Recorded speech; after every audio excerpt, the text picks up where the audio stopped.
in the studio for that. Meanwhile, President Putin has held his annual World War II victory parade in Moscow. He's described the invasion of Ukraine as necessary due to the threat of NATO expansion. It comes as the Defence Secretary this morning accused the Russian leader of behaving like a Nazi. We'll be looking at that ridiculous, frankly, military parade in Moscow a bit later. And Beergate, Keir Starmer in trouble. Labour have come out fighting this morning, saying he's got nothing to hide. But what does Starmer do if he gets fines? We're going to hear your views on that and so much more. Do get in touch, gbviews@gbnews.uk, or of course you can tweet me at gbnews. That and so much more between now and 4 o'clock. But first, at the top of the hour, here's Rosie with the news.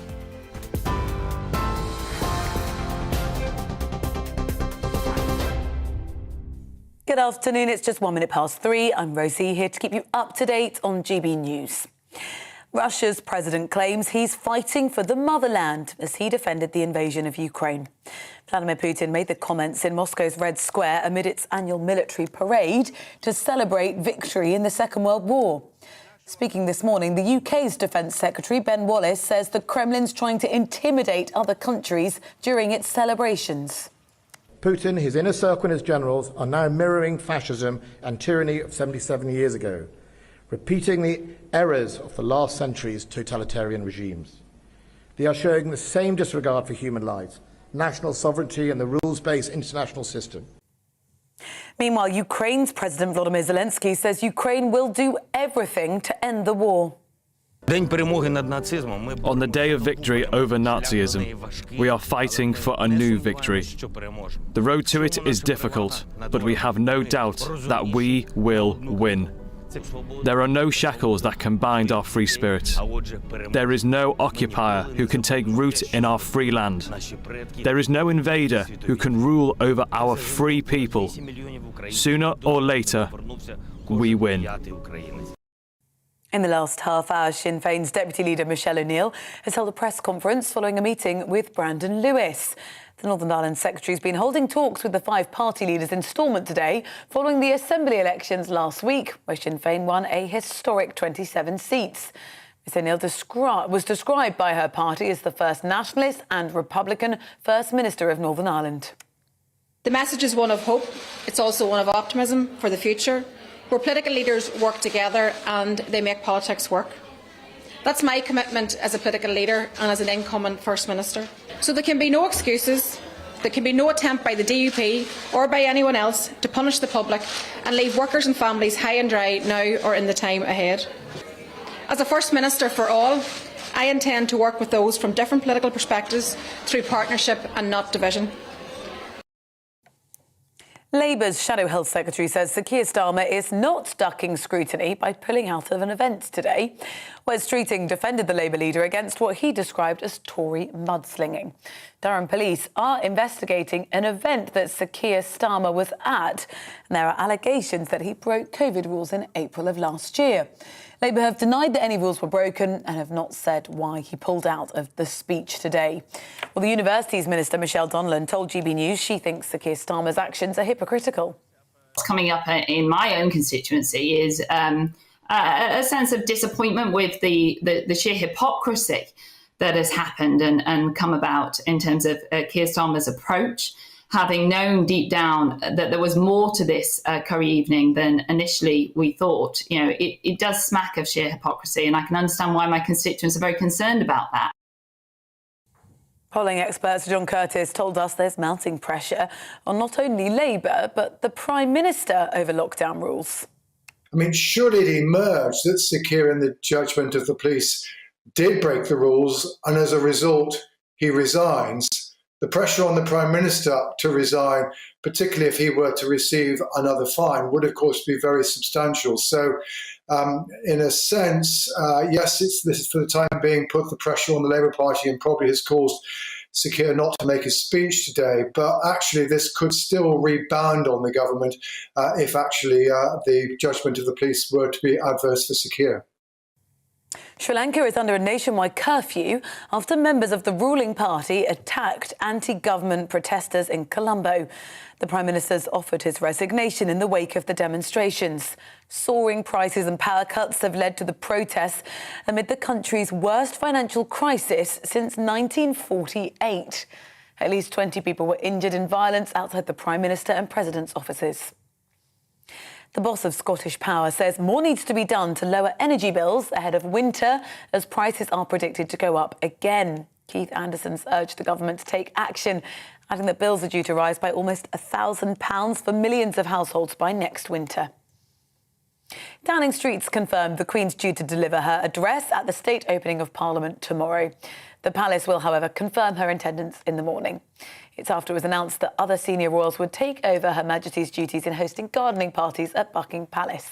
The Queen's agenda-setting speech is expected to include a number of key government plans, including how to deal with Northern Ireland's post-Brexit trading arrangements, levelling up, Britain's high streets and a crackdown on truancy in schools. You're up to date on GB News. I'll bring you more as it happens. Now let's head to the briefing with Darren.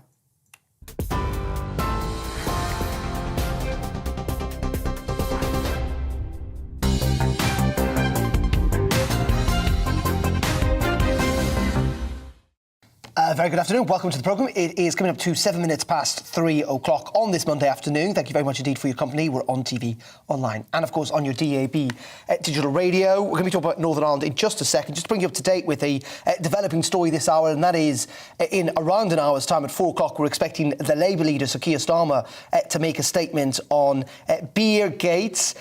We are looking at him saying that he would resign if he was issued by a fixed penalty notice by Durham police. We know the police force in Durham have announced that they are going to reinvestigate what happened on April 30th last year. We saw those images, of course, of Sir Keir Starmer drinking, didn't we? Lots of suggestions that it was pre-planned, lots of suggestions that he may well have broken the rules, so certainly he's not been honest and open and transparent about what happened that night. But it does now look like he will say he would resign if, and it's a big if, Durham police were to give him that fine. Many suggesting, not least of all people within the Labour Party, that while this is a gamble, it is done so on the assumption and the strong feeling that he did not break any rules. But clearly it would have massive consequences if he did. He would have to go, and there'll be questions, of course, about what the Prime Minister would have to do in those circumstances, given the fact that he has already received a fixed penalty notice. We're going to have more on this in a couple of minutes' time. We'll talk to Richard Holden, the Conservative MP, about him, the Conservative MP for Durham, and of course we'll bring you that statement at 4 o'clock. But we do know that the Labour leader is going to probably confirm that news in less than an hour. We'll bring you up to date with that as we can. Let's turn now to Northern Ireland, though, because the Secretary of State there, Brandon Lewis, has urged the DUP leader, Jeffrey Donaldson, to nominate a Deputy First Minister to allow the full resumption of the devolved government. It comes after the conclusion of the elections last week that saw an historic victory for Sinn Féin, who've become the largest party and have the right now to nominate a First Minister for the first time. They've held a press conference in the last hour where they expressed their intentions to nominate Michelle O'Neill as the First Minister. Let's get the latest from Belfast. Join our GB News reporter, Dougie Beattie, who is there for us. Dougie, thank you very much indeed for joining us. Just give us a sense of what Michelle O'Neill had to say, and indeed other politicians up there at Stormont this afternoon. Well, Michelle O'Neill opened her remarks basically with saying that the British government and the DUP need not hold people to ransom, and that stuff around the protocol, it needn't be used. Sorry, there's quite a crowd behind us coming in here, but they were saying not to be using the protocol as some sort of tool to press the EU's arm. And of course, that is a problem for Sinn Féin. They are the largest party in the Republic of Ireland, and also now in Northern Ireland they hold the majority here. But that causes a problem for them. The protocol is put in place to protect the single market, and of course the Republic of Ireland is part of that. Unionists will not join this government because of things around consent. They say it is a clear breach of the Good Friday Agreement, and they say that the Good Friday Agreement was built upon consent. So the protocol, taking those powers of lawmaking, the European Courts of Justice, divergence, all away from unionism. They are saying there's no place here, and that has to be sorted out. So what we basically had this morning was Brandon Lewis talking to all parties involved and trying to get them to set up a government.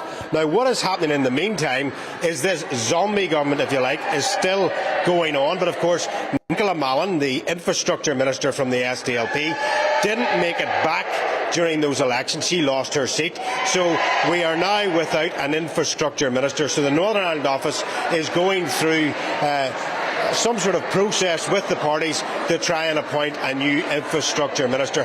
The SDLP, of course, suffered at the hands of Sinn Féin and the Alliance Party. The Alliance Party, of course, growing and doing very, very well, coming back with, I think, about 17 seats. So we now have this position where Sinn Féin are the largest party, 27 seats. They left with 27, they came back with 27. The DUP left with 28, came back with 25. So those three parties are going to have to try and sort something out to give Northern Ireland a government. But while the protocol holds on in there, I don't hold much hope for this coming back. What's the sense of the mood of people there in Northern Ireland? We know that the cost of living was an issue. We know clearly the protocol was an issue. Jim McAllister's party did very well in many regards, campaigning very specifically on that. But is there a sense that the public there are quite frustrated that yet again the executive stallment essentially is not working properly? That is exactly correct. I mean, the last executive that came in here in the first 3 years didn't sit. Then it did sit, and then the First Minister resigned nearly at the end of it. So the people of Northern Ireland are very frustrated. But what we've got to say is they were asked to come to the polls and vote. And if you keep on voting for the same thing, well, you're going to get the same thing. So something has to be sorted in the middle of this. The Good Friday Agreement, how this government is working is not working, and that is coming out very, very clearly in the normal, everyday people of Northern Ireland. You are correct. There is huge problems around health in Northern Ireland. We have one of the biggest health services per head of population anywhere in the UK, and we have the longest waiting lists. So it's not money, it's not funding, it's something else that is causing that problem. It's a management issue, and that's government, and it's not working. That's one that could be sorted out. Cost of living, that's another one. A lot of that is also in and around the protocol. Our goods, etc., are costing us much more because of checks and because a lot of companies from the UK do not want to bring the goods into Northern Ireland. There's too much paperwork for them. Hauliers are also finding it more expensive. Same sort of problems around diesel, around gas supplies. All of that is coming into the middle. But our farmers, more than anything, our agri-food sector is suffering. The protocol hands them on one side and takes off it in the other. I spoke to the head of the Farmers Union here not 2 months ago, and he said if things continued the way they are, there would be so many bankruptcies in the farming industry that it would really, really hurt the sector. So I think all those things brought into the mix, the people want government. Dougie, great stuff as always, and a pretty raucous, it sounds, Great Hall there in the Northern Ireland Assembly. Thank you very much indeed. Wouldn't have happened in my day. Wouldn't have happened in Arlene's day, that's what she says. Arlene Foster with me, the former First Minister of Northern Ireland, host of this programme on a Friday, a good friend of the channel. Arlene, thank you very much indeed for joining us. Let me play devil's advocate a little bit there with Dougie's take on the protocol. Let me put it to you that there's a majority of MLAs who were elected last Thursday who would probably vote to keep the protocol if there was a vote in the Assembly. There is support for the protocol too outside of unionism. But I think that you're missing the whole point about the Belfast Agreement, because the Belfast Agreement is about consent from both sides of the community. When it was signed in 1998, that was the fundamental of it, the power sharing element of it, so that both nationalism and unionism would be content to power share in Northern Ireland. Because of the fact of the protocol and because of the damage it's doing to the Belfast Agreement, unionism have withdrawn from that. And therefore, it's up to our government. The government can fix this. They can move unilaterally to fix the protocol issues. In other words, those checks between Great Britain and Northern Ireland, which are causing so much cost. Dougie referred to the road haulage, transport. They're saying that costs have gone up by 27% over a year. That's an enormous amount of money that they have to recoup somewhere. So it has to be dealt with. But is that in the sense of you want... Because what I hear from British ministers, Dominic Raab was saying this yesterday, that he feels that the protocol itself doesn't necessarily need to go, that it's just been too rigidly applied. So if it was a bit more flexible and not as rigidly applied, would that be acceptable to unionism? Or does it have to go completely? Darren, we've heard this so much from our ministers about rigidly applying the law. We know the European Union will always rigidly apply the law. That's what they do. And if you raise an issue with them, they just point to the law and say that's what it is, so get on with it. And we've been in negotiations with the European Union now for 18 months. We've seen absolutely no movement from them. So therefore the government, which is sovereign in Northern Ireland, of course, under the Belfast Agreement, have to take action to deal with this issue because the internal market of the United Kingdom has been cut off. People can't move goods in a free-flowing way from Great Britain into Northern Ireland. Let's talk about unionism. Where does this election leave unionism? I mean, pretty divided is the ultimate answer, isn't it? I mean, is there a sense that maybe the Ulster Unionist Party, the DUP, need to merge, for example? I think they will take a long, hard look at those results. You mentioned Jim Allister's party, the TUV. He got 65,000 votes and one MLA because of the shredding of the vote, right? The Alliance Party got 116,000 votes, not much more, 40,000 more. They have 17 MLAs because of the transfers, because it's a PR system and other parties were transferring to them, parties from unionism, parties from nationalism. And that's why, actually, Darren, it's very interesting when you look at the seat losses in this election, 3 seat losses for unionism, 4 for nationalism. And I think a lot of people have missed that point, actually, that the SDLP had a really bad election and their vote went to Sinn Féin. I think there was a mood in nationalism that people wanted a nationalist First Minister, and they knew that Sinn Féin was going to deliver that, so they voted for Sinn Féin and left the SDLP. And that's very dangerous for the SDLP because we warned the SDLP when they stepped aside in the Westminster election in North Belfast, for example, to unseat Nigel Dodds of the DUP. The SDLP could be eaten up, if you like. They could be eaten up, and that's exactly what has happened. Let's just finally end on kind of Sinn Féin, if you like. You know, there will be people here, and you get it among some commentators who look at the fact that Sinn Féin are now the largest party in Northern Ireland. They look at where the opinion polls are in the Republic or down south in Ireland, and they say, you know what, it is possible in a couple of years' time that Sinn Féin could be in power, could be the lead party in both parts of the island, and that is going to lead down to a track of a united Ireland. Well, first of all, of course, if there is to be devolution in Northern Ireland, it's on a power-sharing basis, and whilst Michelle O'Neill is called the First Minister, as I was called the First Minister, it's a joint office. And actually, she's joint First Minister, because she can't do anything without the Deputy First Minister agreeing to a course of action. I know that very well, Darren. So it's actually a power-sharing administration. I think a lot of people on the mainland have missed that. I read a piece from the New Statesman talking about the end of 101 years of unionist rule. There hasn't been a majority administration in Northern Ireland for 50 years now, Darren. So, I mean, that's people need to... It's not how the Assembly works, and people need to understand that while Sinn Féin got 250,000 votes, there's 1.4 million people who vote in Northern Ireland or who are able to vote in Northern Ireland, and I think people need to understand that as well. And just very, very finally, you know, you and I got the plane over this morning and we arrive here and, you know, there's a sense about Northern Ireland, I think that most people just don't understand it more than anything. But there is also a sense that not enough people care about it, and that if it comes down to it, and this is what people would say, that if the British government has to make a choice between a trade war with the EU at a time when the economy is not doing particularly well and is not likely to do well, and trying to sort out the protocol, that in the end they will steer away from that trade war with the EU and go for the easy option. Do you fear that might be where... Because Boris Johnson's been promising this for a year, where in the end we will end up. Yeah, and I think there are some siren voices in government as well who are not helpful in this regard. But this is a sovereignty issue. Either we're part of the United Kingdom or we're not. And the people of Northern Ireland are very clear that they still want to be in the United Kingdom. Therefore, it's up to the Prime Minister to act and to protect the citizens who live in Northern Ireland, as he would do in Wales, Scotland or in any part of England. So it's our job, I believe, here on GBNews to try and educate people about what happens in Northern Ireland. We do have a different system of devolution, and I know that that's difficult to understand, but I hope that we can help a little bit. Well, I hope we have done. We've certainly been on lots over the last couple of days. Really key elections. Arlene, thank you very, very much indeed for joining us. Thank you very much. And you'll be back here on Friday. Absolutely. 3 o'clock. Perfect. Good stuff indeed.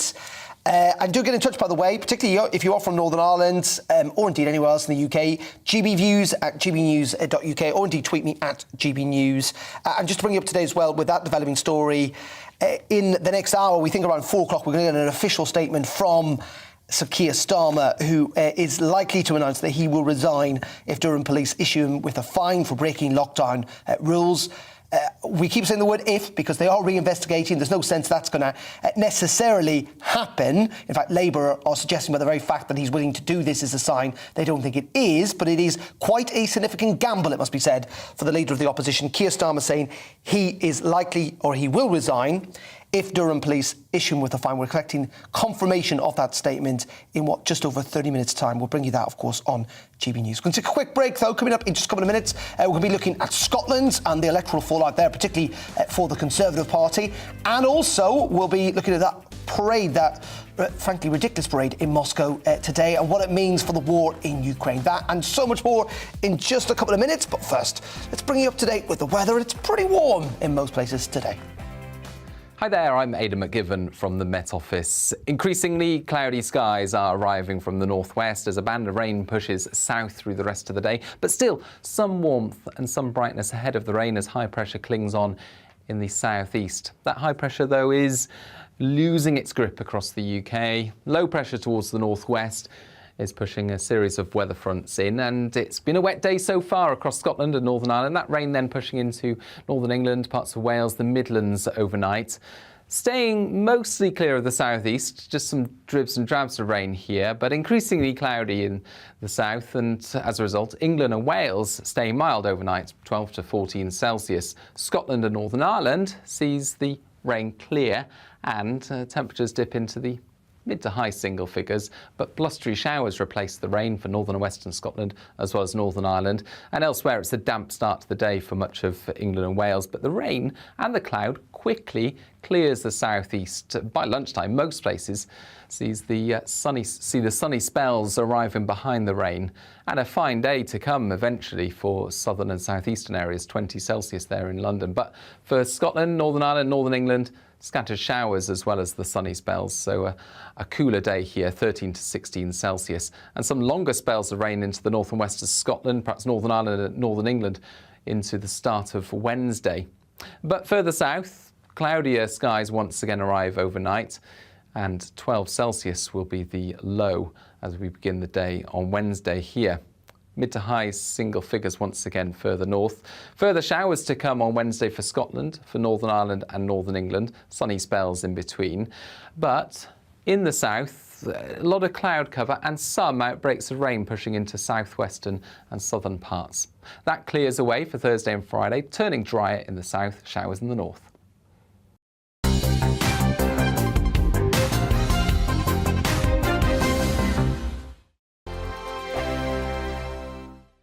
Hello, I'm Michelle Dewberry, and you can join me every weekday 6 till 7 on Jubes and Kerr. Me and my panel will get stuck right into the day's events, and I can tell you, in fact, I can warn you, expect some robust debate, some strong opinions and perspectives from both sides of the fence. It's about you at home as well. I love to read out all of your comments, or at least as many as I can. So join me, Michelle Dewberry, Monday to Friday, 6 till 7 on Jubes and Kerr.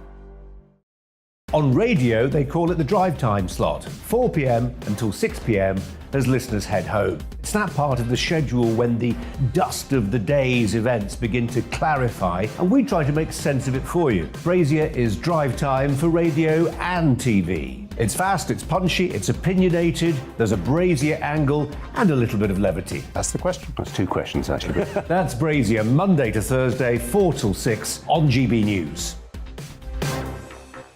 Hello, I'm Patrick Christie's. And I'm Mercy Moroki. Make sure that you join us Monday to Thursday, 10 a.m. until midday, right here on GB News for To The Point. We're not afraid to talk about the topics that matter to you or the big topics that always matter. We cover absolutely everything, from the breaking political stories of the day to law and order, what's going on in the channel. We're not afraid to hold people to account. We always make sure we include your views on our show. Indeed, if you're thinking it, you can guarantee that we're saying it. So make sure you join the conversation with us, 10 a.m. until midday, Monday to Thursday for To The Point on GB News. I'm Dan Wootton. Join me Monday to Thursday from 9 to 11 for the feistiest and most fun news debate on TV, where free speech reigns. I'll bring you a sharp take on the day's biggest stories, bombshell newsmaker interviews, and A-list guests. And I guarantee you, no spin, no bias, no censorship, and no reason to go to bed. That's Dan Wootton Tonight, Monday to Thursdays from 9 on GB News. Where would you like to go? Just take me to the studio, please, Matt. You know where you're going. I've got a show to do. Friday Night Feast on GB News, 7 p.m. And it's like nothing you've ever seen before. We take a different angle on the week's biggest news stories. The viewers and listeners set me some absolutely mad challenges to do. We tried to rehome a rescue dog. And yes, there's some other wacky stuff in there as well. I feel like I could take on the world. Well, that's that. Friday Night Feast with me, Patrick Christie's, every Friday, 7 till 9 p.m. on GB News. Be there. Every night at 11 on GB News, we bring you the next day's stories the day before. It's basically like time travel. If it's a big story, we'll cover it, guaranteed. But we'll also have some fun along the way. Big opinions, big laughs. Sometimes big hair. This is Headliners, the paper review show that won't send you to sleep like the others will. 11 p.m, 7 nights a week. Join us.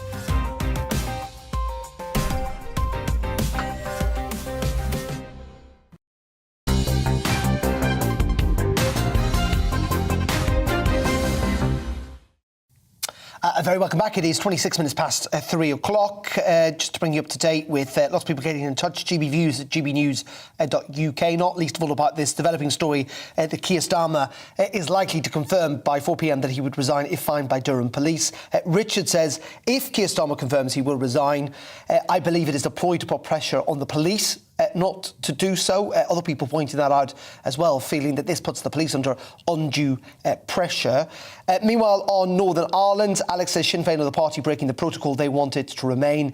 It can't remain. If it does, there will be no power sharing. The DUP should stand their ground.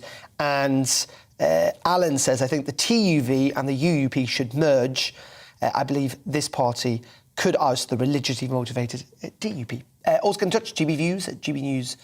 We're going to be speaking to Richard Holden, the Conservative MP, hopefully a little later on in the programme, about what's happening in Durham and potentially our political correspondent as well, Tom Harwood. But first, let's turn back to the elections, but let's turn to Scotland, because Scottish Conservative leader Douglas Ross has blamed the Prime Minister and Partygate for very disappointing results in the local elections. The Tories lost 61 seats and slipped into third spot in Scotland, behind Scottish Labour in elections to local authorities across the country. The Scottish leader was one of their first senior Tories to call for Boris Johnson to resign back in January, promptly reversing his decision due to the war in Ukraine. Scottish Conservative MSP Miles Briggs joins us down the line from Scotland. Miles, thank you very much indeed for joining us. You got this completely wrong, didn't you, in the sense that you shot yourself in the foot slightly by calling for the Prime Minister to go and then having to reverse the decision. I mean, voters would not have liked that.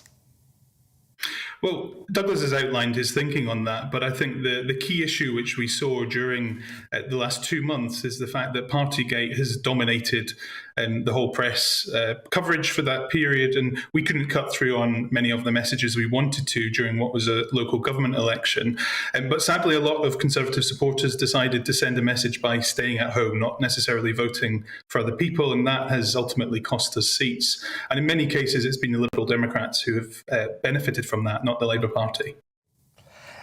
In saying that, I mean, sending out mixed messages about the leader of the party can't have gone down well, even if people decided not to get to turn out to vote. But, you know, lots of Scottish Conservatives must have thought, you know, why would we vote for a party in Scotland that can't even work out whether they want the leader, the Prime Minister, to remain in place?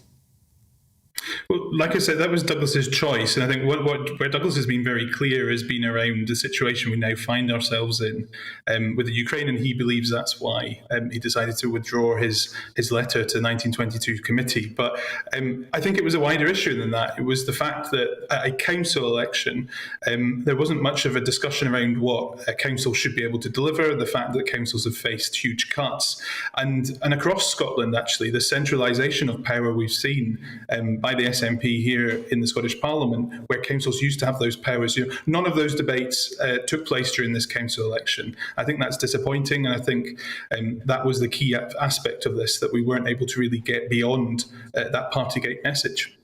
No, indeed, and I would suggest that calling for the leader of the party to resign only probably attracted more attention to it. So in those circumstances, I mean, should Douglas Ross consider his position? Well, no, I don't think this election was about Douglas. I think one of the aspects of this was us trying to actually, as a team, show that we are the strongest unionist party in Scotland. We still are. We still are the official opposition in the Scottish Parliament. And I think what's important is actually our policy agenda. And I was part of our manifesto development around the council election. We haven't had that opportunity to really show what we want to do, both at a local level, but also within the Scottish Parliament as well. And the policy agenda, which we need to start to develop, needs to start cutting through. And I think the party needs to learn lessons from this election. I'm the first to say I want to see that happen. And just today, we've had announcements around some of the changes we're going to make as a party. But we need to start being far more proactive in showing the difference which we could make if we were given the opportunity to serve in government here in the Scottish Parliament. And I hope that work now needs to start really being doubled up. Do you know anything about these suggestions from some within your own party telling newspapers over the weekend that there are plots and moves and suggestions and talks about trying to get rid of Douglas? No, personally, no colleagues have spoken to me along those lines. I know certainly I'm 100% behind Douglas. I think he's not really had an opportunity, I don't feel, to really show what he can be as a leader. I've known Douglas, we both started off at the same time to get into politics. I think he's got a lot of positive things to offer the country, and he needs to have that opportunity to serve. One of the things actually with Ruth Davidson, when she first became our leader, she also had a very difficult first council election where we lost seats. It was once she got into her stride and really was able to connect with the public that we started moving forward as a party. So Douglas has only really been in this job for 18 months, so he needs to have an opportunity now, I think, to show what he can do and build the team and build the platform which we have to do to take the party forward in Scotland. Just very finally, though, on this, I mean, where is unionism in Scotland? I mean, the SNP, and I was talking to an election analyst about this last week, it defined political gravity to a degree. I mean, they've won 11 successive elections on the trot. I mean, whether it's the Conservatives or Labour or the Lib Dems, I mean, the unionist message doesn't seem to be doing very well in Scotland, does it?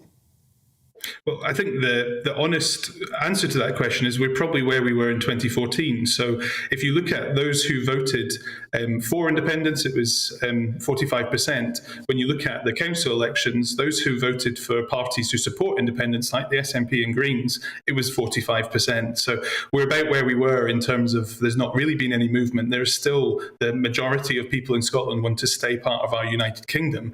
And we will always be the main party which will emphasise that. I get that. I suppose what I'm trying to say is, though, but you guys have lost nearly 500 seats across the country, and most people, and rightly so, say, well, it's midterm blues. That's what happens when you're in government.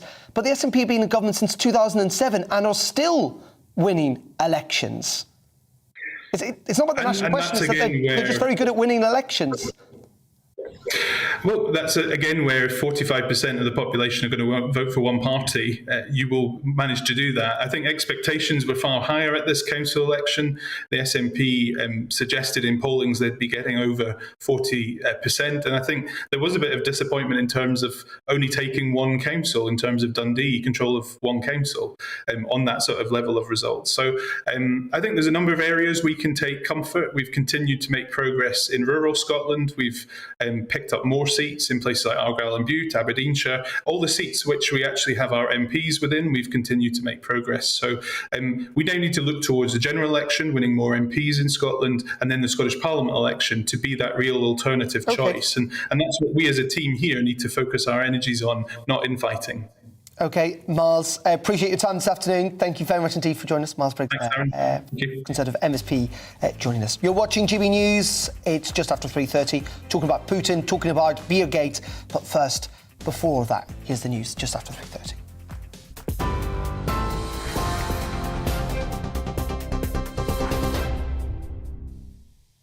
A very good afternoon. It's 3:34. I'm Rosie Wright, here to keep you up to date. Sir Keir Starmer is considering whether to commit to resigning if police find he broke coronavirus rules in April of last year. Labour have denied any rules were broken. Sir Keir is due to make a statement at 4 o'clock. We'll keep you up to date. Now, Russia's president has claimed he's fighting for the motherland and defended his invasion of Ukraine. Vladimir Putin made the comments in Moscow's Red Square amid its annual military parade celebrating victory in the Second World War. Speaking this morning, the UK's Defence Secretary Ben Wallace says the Kremlin's trying to intimidate other countries during its celebrations today. Putin, his inner circle and his generals are now mirroring fascism and tyranny of 77 years ago, repeating the errors of the last century's totalitarian regimes. They are showing the same disregard for human lives, national sovereignty and the rules-based international system.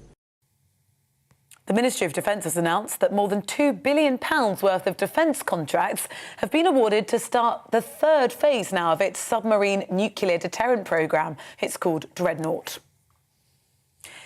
Sinn Féin Deputy Leader Michelle O'Neill has said the DUP and British government must accept and respect the result of the Assembly election. The Northern Ireland Secretary Brandon Lewis has been holding talks with the five party leaders in Stormont today, following the elections last week, where Sinn Féin won a historic 27 seats. You're up to date on GB News. We're on your TV, online and DAB+ radio. Shortly, we'll be back to Darren with the briefing.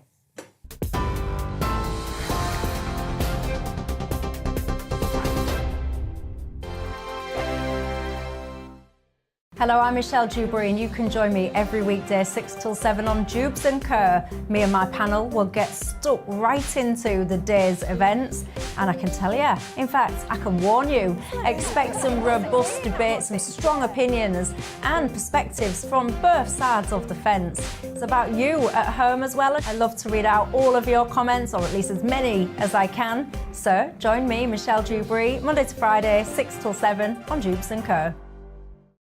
On radio, they call it the drive time slot, 4 p.m. until 6 p.m. as listeners head home. It's that part of the schedule when the dust of the day's events begin to clarify, and we try to make sense of it for you. Brazier is drive time for radio and TV. It's fast, it's punchy, it's opinionated, there's a Brazier angle and a little bit of levity. That's the question. That's two questions, actually. That's Brazier, Monday to Thursday, 4 till 6 on GB News. Hello, I'm Patrick Christie's. And I'm Mercy Moroki. Make sure that you join us Monday to Thursday, 10 a.m. until midday, right here on GB News for To The Point. We're not afraid to talk about the topics that matter to you or the big topics that always matter. We cover absolutely everything, from the breaking political stories of the day to law and order, what's going on in the channel. We're not afraid to hold people to account. We always make sure we include your views on our show. Indeed, if you're thinking it, you can guarantee that we're saying it. So make sure you join the conversation with us, 10 a.m. until midday, Monday to Thursday, for To The Point on GB News. I'm Dan Wootton. Join me Monday to Thursday from 9 to 11 for the feistiest and most fun news debate on TV, where free speech reigns. I'll bring you a sharp take on the day's biggest stories, bombshell newsmaker interviews, and A-list guests. And I guarantee you, no spin, no bias, no censorship, and no reason to go to bed. That's Dan Wootton tonight, Monday to Thursdays from 9 on GB News.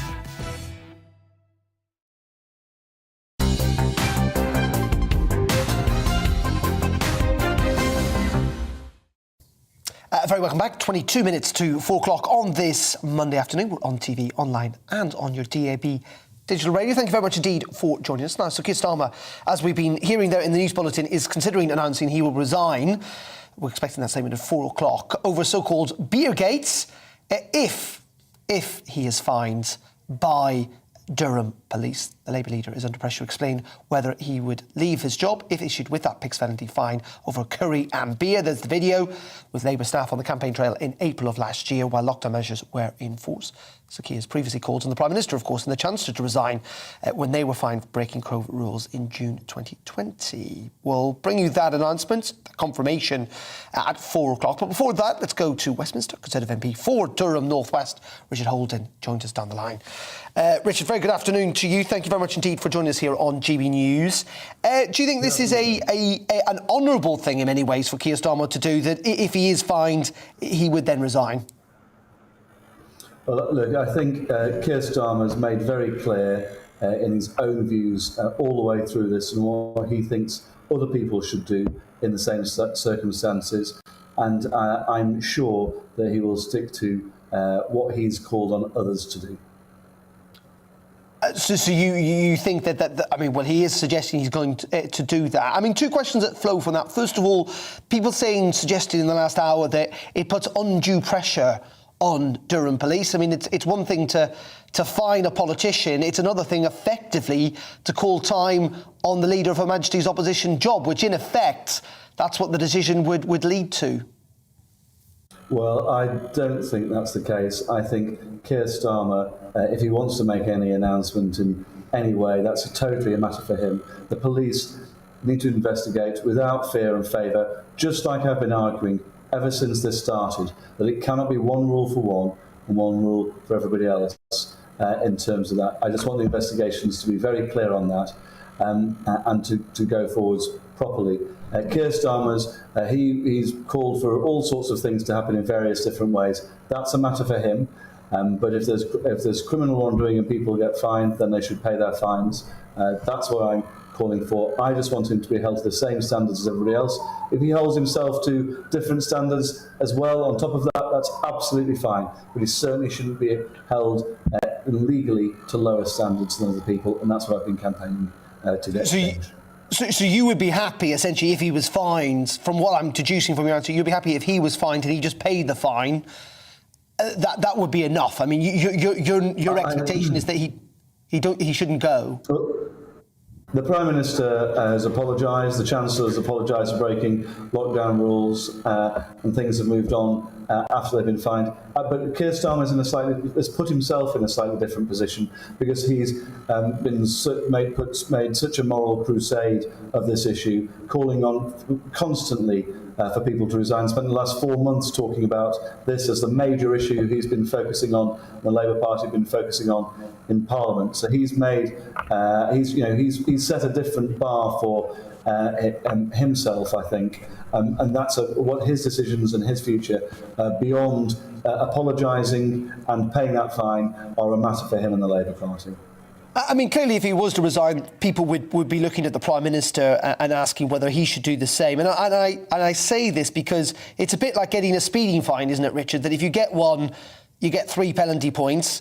If you get 4, you lose your licence. I mean, it's possible the Prime Minister might be fined multiple times. Does that change the dynamic at all, or does he just pay the fine and just keep apologising? That's enough, effectively. Well, on the specifics of ongoing police investigations, I don't want to specifically comment. I think we've been asking about what might happen in this instance regarding Keir Starmer, because it's been something. It's a slightly different scenario around whether he'll resign, because he's been pushing so hard, not just if people were found guilty, but even if they were under investigation to go. That's what he was calling for just a few weeks ago. So I think he's set the standards in such a strange way on this over the last few months, in an attempt to constantly keep the story of going month after month after month, ignoring all the other issues out there.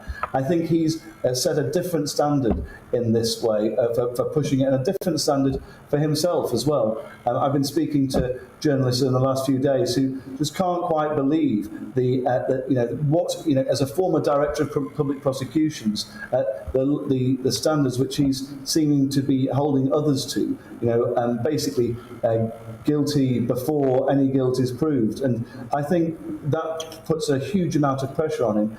Now the police have launched their own investigation upon him, given what he's been calling for over the last 4, 5, 6 months. Just explain your role as well in this, Richard, and indeed Durham Police's role, because there was a sense, wasn't there, that Durham Police had investigated this, but had found that he'd broken no rules. But that's not quite true, as far as I understand it. And you'd written to Durham Police, hadn't you, in recent weeks? Yes, no, absolutely, Darren. So I think you've hit the nail on the head there, actually. It looks like what had happened initially from Durham Police was a very sort of cursory investigation in the loosest possible terms. And now, with now looking at this situation properly, Durham Police had a policy of not looking retrospectively at fines. I think all police forces had until the Metropolitan Police changed their processes a few months ago. So I think it's in light of that process of these retrospective situations now being properly investigated that Durham Police are now doing a proper, thorough investigation in this. And they have said themselves that they've had serious new evidence has been brought to them over the last few weeks. And it can only be right that they are now allowed to do that investigation and conclude that investigation. OK, and just very finally, Richard, do you think the Durham Police should have revealed this, not on Friday afternoon as they did when the polls had closed, but they should have done it before the polls had closed last week? Well, I think, as far as I'm concerned, they should have revealed that they were investigating as soon as they were investigating. I don't actually know when that was, whether that was on Friday or earlier in the week. But I think what's good enough for the Prime Minister and everybody else in the country should be good enough for what is happening to the Leader of the Opposition, because that's all we can really expect, is that people are treated equally before the law. And I'm glad that this police investigation has now started, because until that happened, it did appear that the person who wants to be Prime Minister and the person who is Prime Minister were being treated differently. OK, Richard, thank you very much indeed for joining us. Richard Holden there. Thanks, Darren. ZFMP for Durham North West joining us. Thank you from Westminster. Let's move on to Ukraine now, because the Russian president has held his annual World War II victory parade in Moscow today, where he described the invasion of Ukraine as necessary because the West was preparing to invade Russian land. In response, the Defence Secretary Ben Wallace has said that Putin, his inner circle and generals were now mirroring the fascism and tyranny of 70 years ago, repeating the errors of the last century's totalitarian regimes. Joining up, Major General Chip Chapman is down the line for us. Very good afternoon, as always, Chip. First of all, the parade today, it rained a little bit. A flyover that was due to take place didn't happen. And President Putin, in the end, couldn't claim the victory that he probably was hoping to. That's right. I think it was really an invasion justification. He used really the language of anticipatory self-defence. It was necessary for us to do that. I think what was most interesting for the future is that use of that they were defending the motherland. Where is the motherland? Of course, Putin believes the motherland includes Ukraine before the invasion. Of course, it was "you are Russians, not Ukrainians" in his essay in July 21, and he described the dissolution of the Soviet Union as the greatest geostrategic catastrophe of the 20th century. So I think that's the first thing. The other nuance which is worth looking at is that he laid flowers on memorials in Moscow to Odessa and Kyiv, and that is, where he sees Russia as being ultimately. So with Ukraine, Russia is an empire. Without Ukraine, Russia is merely a country. And what's the sense of what Putin didn't say today? Because in many ways it's obviously as interesting. He didn't declare a full war that some thought he may do. He didn't claim any sort of victory. But at the same time, he gave a sense, didn't he, Chip, that fundamentally he is not going to change when it comes to this military action, that he is, or he seemed at least, pretty resolute. Yeah, I think it was a minimalist speech in lots of ways, and from a military perspective, that was sensible, because strategy must really pass 5 tests. It must be acceptable, it's going to be adaptable, feasible, sustainable, and suitable to the circumstances. So he didn't go anywhere near people's maximalist positions, which were talking about either annexing the Donbass, which could still be on the agenda were he to be successful. He didn't declare victory because there's no victory to declare. He didn't declare that he would escalate by anywhere looking at nuclear weapons. He didn't say this was a war, and he didn't mobilise. I think it's interesting that he didn't mobilise as well, because there are both societal, military and massive economic risks in him doing that. So Phase 1 didn't work out for him. He had to wind in his aspirations towards Kyiv. Phase 2 began from Zelensky's perspective on the 18th of April, although really in terms of the major offensive it began on the 25th of April. That is also stalled now. So between the 2nd and 8th of May, there's been minimal progress by the Russian forces. So the offensive is stalled again. There looks no way that they're going to achieve any operational success in terms of any envelopment or encirclement of Ukrainian forces. So it looks like it's going to be going on. And there is a counteroffensive around Kharkiv where there is a weakness for the Russians and their logistic tail, which they still haven't sorted out. So in 2 or 3 weeks' time, you could be talking about the Russian forces culminating again. That is, they've run out of offensive power. And by June, either early or mid-June, the Ukrainians might be in a position for larger counter-offensives against the Russians. So just finally, Chip, on this, what is Vladimir Putin's strategy next? Is it just to kind of continue in the hope of grinding down the Ukrainians with artillery? Yeah. Well, you can't capture things and hold things using artillery. That's the flaw. And neither can you occupy and neither can you govern by doing that. So to do that, he would need to mobilise. So I think what he wants to do is have some sort of escalation at some time when he can then potentially impose a unilateral ceasefire and say, look, I've achieved my objectives, now come and negotiate. We then go back to the Minsk II conundrum, which is what is the sovereignty of Ukraine? Ukraine won't necessarily want to give up either the Donbass or Crimea after a bloody war. And that is the sort of conundrum again about why fighting stops. You either need a decisive military victory or an improbability of victory, which is why it stops, or why it doesn't stop, which is what we're in at the moment. No one has had a sufficient victory to ensure that they have incurred the costs that they want. What's the cost or sacrifice there? No, for the objectives you want. No one's actually achieved that on either side yet. Chip Chapman, as always, great stuff. Thank you very much indeed for joining us, Major General there. Chip Chapman down the line talking about the situation in Ukraine. OK, let's move back to this developing story. We're expecting in the next 10 minutes or so to hear from Keir Starmer, the Labour leader, who is expected to say that he will resign if he is found guilty by, or I should say, if he's fined by Durham police. When it comes to what happened at an event on the 30th of April last year, it's a big, significant move by the Labour leader, many saying it is a gamble that could very clearly, obviously, and easily backfire. Let's focus on this and indeed the election results last week. Let's speak to the co-founder and director of Delta Poll, Joe Twyman. Joe, very good afternoon to you. We say this is a gamble for Keir Starmer. He's only a couple of years into the job, isn't he?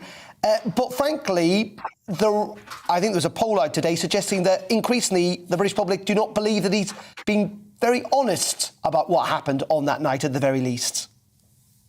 Well, there certainly is confusion, and as time has gone on, more people have been negative about the decisions that were taken that night. Having said that, there's a lot of alignment to partisan support, and so if you're Conservative, it's increasingly unlikely that you'll believe his stated details of the events. At the same time, consistently, the general public has felt that if Boris Johnson was found to have broken the rules, around 6 out of 10 of the public believed that he should resign. What's interesting now is that if Keir Starmer is found to have broken the rules, that only around 40% of the population think he should resign. Now, that's still larger than the number that think he should not resign, but it is an interesting distinction between the two situations. And I think that's partly a reflection of the less clear-cut nature, at least so far, of the incident in Durham. And of course, we await the police judgment on this, and that may change the public view. But I think it's also a reflection of the fact that this has been going on for some time, and actually Conservatives are now less likely to support anyone resigning because of the situation that's happened subsequently with Boris Johnson. In saying that, in many regards, and reflecting kind of what happened in the local elections last week, where Labour did well, but not as well as I'm sure they would have hoped, that there's a sense that Keir Starmer still hasn't really connected with the British public. In fact, I saw a Vox Pop that we did last week in a part of England where lots of people simply still don't know who he is. They don't know his name. Yeah, it's fair to say that Keir Starmer has had a tough couple of years getting cut through to the general public, and that's perhaps not completely surprising, given that during those 2 years we've had a coronavirus pandemic and more recently a war in Ukraine, and so the opportunities for him to get out there and get his message across, particularly on subjects other than those two that we've talked about, has been far more limited than it would have been for an Ed Miliband or even a Jeremy Corbyn, who didn't have those to contend with at the same time. So it's a different situation, and at the moment his polling is around about what we call neutral net territory. In other words, as many people think he's doing a good job as doing a bad job. That's not unusual for Labour leaders at various points, and it's a much better situation than the one that Boris Johnson is in at the moment. Time will show whether that is affected by his position on Beergate, as it's been called, but the suggestions are so far that it's not having a massive impact either way. OK, Joe, for the time being, I know we want to talk to you a bit further about local elections, but as always, news has overtaken events slightly. But for the time being, Joe Tyron, thank you very much indeed for joining us here on GB News. Let's go live to Tom Harwood, our political correspondent, who is outside Labour headquarters. We're expecting to hear from Keir Starmer in the next couple of minutes. I believe everyone else from the political press group is inside awaiting that. Tom, you've not been allowed in as far as I know, but give us a sense of what we're expecting to hear from the Labour leader in the next couple of minutes. Yes, it's quite extraordinary. I'm not the only journalist who's not been allowed in today. It's a select group and only 3 questions from the Labour Party. Only 3 are going to be allowed from other broadcasters. It's a very controlled affair today, and this comes after 3 days of stonewalling, really, from the Labour Party over legitimate questions around this event on the 30th of April 2021, a time when indoor mixing had been banned in the United Kingdom, and yet a party was held, or at least a curry eaten and beers drank in Miners Hall in Durham. This was with the leader of the Labour Party, the deputy leader of the Labour Party, the Labour MP for Durham, and a number of other individuals there. Up to 30, it has been reported and not denied by the Labour Party, at that event at a time of indoor socialising being against the rules. Well, on Friday we learned, of course, that Durham police are now actively investigating this case for the first time, and the Labour Party leader has answered no questions on it from Friday. 3 days of silence, and then today a cancellation of a scheduled event where the press would attend. Chaos behind the scenes at the Labour Party, and finally this press conference materialising in the last 60 minutes. Confusion with the press as to what was going on, but yes, Sir Keir Starmer expected to address a small, limited number of journalists in the building behind me in the next few minutes, announcing he may resign as Labour leader if the police issue him with a fixed penalty notice. Some seismic developments happening in the last few minutes alone, and it's only just a few minutes until we will hear Sir Keir Starmer set out those particular details of exactly what would cause his resignation and what wouldn't. Some exciting moments ahead, Darren. Indeed, and in the space of 30 seconds, we really do only have 30 seconds. This is a big gamble for Keir Starmer, but he believes one in which he thinks he will be vindicated. Certainly an enormous gamble, and one that clearly has been agonised over for the previous few hours. Ultimately, some will argue this is a gamble that places pressure on the police. No longer are they deciding whether or not to issue a fixed penalty notice, but they are deciding on the future political career of the leader of Her Majesty's opposition. This is a seismic event. But equally, on the other hand, how could Sir Keir Starmer do anything else after he called for even the Chancellor of the Exchequer, Rishi Sunak, to resign with his relatively light breach of the rules and fixed penalty notice? Tom, thank you for the time being. We'll be back with you in just a couple of minutes. That's it from me today. I'm back again at 3 tomorrow. Continue coverage of this developing story with Colin Brazier in just a couple of minutes.